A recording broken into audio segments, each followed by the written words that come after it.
Greetings, Commanders. My name is Pathfinder, and today we're back with Episode 2 of the Strike Spot miniseries, A New Age in Marvel Strike Force. If you haven't already, go back and watch Episode 1 so you're all caught up. There will be one more video tomorrow and a Twitch stream on Friday where we're going to answer all of the questions you might have, so make sure to join our Discord, Reddit, or Facebook pages to leave your questions so we can answer all of them live on Twitch on Friday at 11 a.m. Pacific. Let's go ahead and dive into the interview where we talk about the chapter structure. All right, and we are back with episode 2 in the Strike Spot miniseries, A New Age in MSF. As you can see, RJ and I are still here, still in the same clothes we were yesterday because the same interview. But in the first section, we talked about the New Age, things to come. Today, we're going to talk a little bit more about chapters, about kind of how the age is actually going to work. So let's just dive right in. What is an age? How long does it last? What's the structure of this? And I don't know, maybe this is a different interview, different day, you know what I mean? We're just wearing the same clothes. People don't know that, right? We could pretend and say, hey, we just wear the same thing for like a week long. This new age is going to be a year-long arc, so very similar to kind of the previous ages that we've had in the past.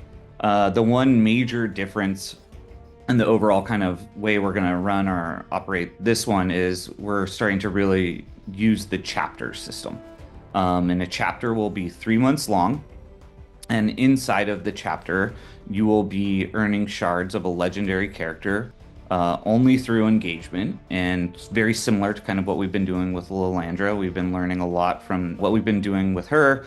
But really, it's going to be broken up into 3 chapters, and then the conclusion of the age, which will be kind of Annihilus's chapter. So really still 4 chapters, but 3 legendary characters that will be coming out within each of those chapters. Okay. So you talk about the legendary characters, earning those through engagement. How are we going to power up that character throughout the month? I mean, what kind of events are we going to have? What are we looking at as far as timeline structure of that? Yeah, so events will be very similar to kind of what we're doing right now with the command center and kind of global milestones in terms of making sure that what we call the core loop, so basically the month-long kind of meta events that we're running are always first and foremost right in front of your face. You know what you should be doing, but we're going to be slowly dripping out shards of this legendary character. So think of 810 plus shards that for the next 3 months will be given out through engagement, and that is how you will power up or get your yellow stars for these legendary characters.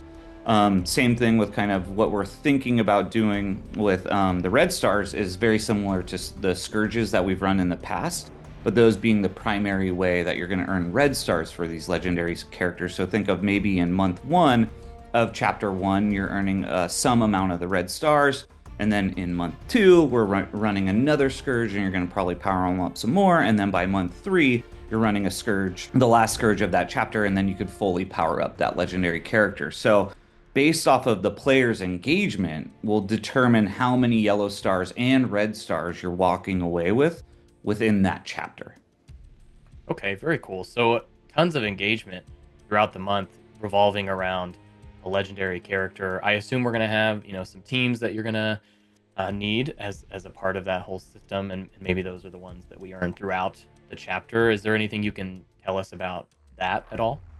Yeah, I think we're going to go pretty in depth in one of these upcoming videos around just kind of the seasonal kind of shop, some of the differences there and what's going to go into those shops. But yeah, I would say, the teams within the month are still gonna have some play in this age and kind of determining the success of kind of the players moving forward. But I would say the big difference is that we want to make sure that the content that players are able to go into is very player friendly in terms of no paywalling content, making sure that everything's really accessible, but it will be up to players to have the kind of choice around who are you powering up within this chapter. It's going to be more or less based on what your preferences are, but there will be a lot more kind of flexibility in some of the content that we're running throughout those chapters.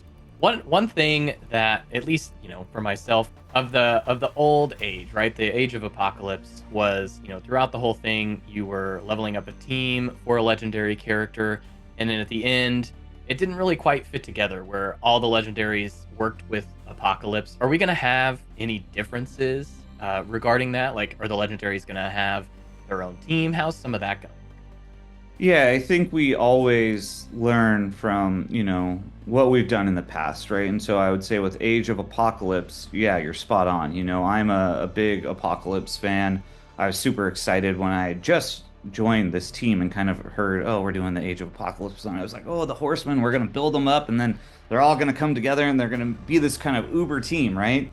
I was kind of like, nope, that's not really what our plans are. I think here we're going to take a different stance where we are going to make sure that at the end of this age, you are going to have an Annihilus team that is basically consisting of all of these legendaries plus a couple others that will form a great team in the end of this age. And also, I would say when we look back at kind of the way that, Old Man Logan or Shadow King or some of these older Scourge events have run, we've learned some of the mistakes that maybe the community wasn't really excited about or some of the things we could have done differently. And so I think that's also our learnings that we're going to pull forward and kind of making sure that everything that we're doing within these chapters that leads to the conclusion of this age, everyone is really excited about.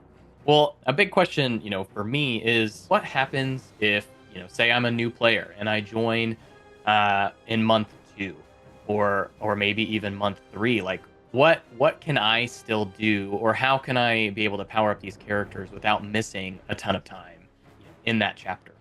Yeah, so we're still determining kind of the catch-up mechanic, quote unquote. We definitely know that we need to build that into the system, but we also want to reward players, right, for kind of being there from the start of the chapter all the way to the conclusion of the chapter. But we also know life happens, right? You may go on vacation, maybe you miss a few days. So we don't want to be as punishing as I would say sometimes games can be in terms of you miss a few days here and there and you miss out on some of these shards. So we're going to build some catch-up mechanics, even for the players who maybe miss out on some days inside of the chapter. But we do know that there will be a way that once a chapter concludes, you can kind of start to make back up those shards of that legendary character that maybe you missed out on. We want everyone to have these legendary characters as they're moving through or progressing through these chapters. So that is something that we're taking, a deep look into and kind of how do we execute that. But we also know we want players to really fully engage inside of the chapter. So it's a delicate little balance that we're trying to strike right now, but that there will be a way for players to be able to catch up. Sometimes, Marvel Strike Force takes its own kind of turn or goes a different direction that sometimes players are pretty excited about, and sometimes they're pretty vocal about on the choices that we make, within various teams that we're creating. So we are trying to, as closely as we can, tie to the narrative also that kind of a lot of the comic book fans may remember around Annihilus. And of course, we're going to take our own spin on it, but we also want this to be in front of your face throughout this age. So really making sure that we're pushing, driving the immersion. It's always fun to see who players or the community think is going to come into the game or who they have strong opinions on. So yeah, I'm really looking forward to kind of the next couple legendary characters to see how the community reacts. Awesome. Well, I think that's going to conclude our second mini-series episode in the new age of MSF. So like we did in the first one, want to tease a little bit about what we're going to cover tomorrow? I think one of the major teases is we'll probably be in the same clothes again, right? That might happen. For sure. That will for sure happen. Yeah, I think for this this next one, we're going to talk a lot about shops.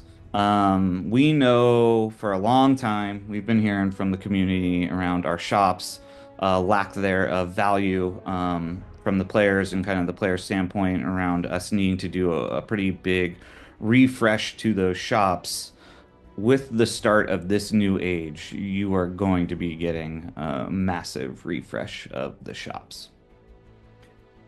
Well, stay tuned for that, and we'll see you back here tomorrow.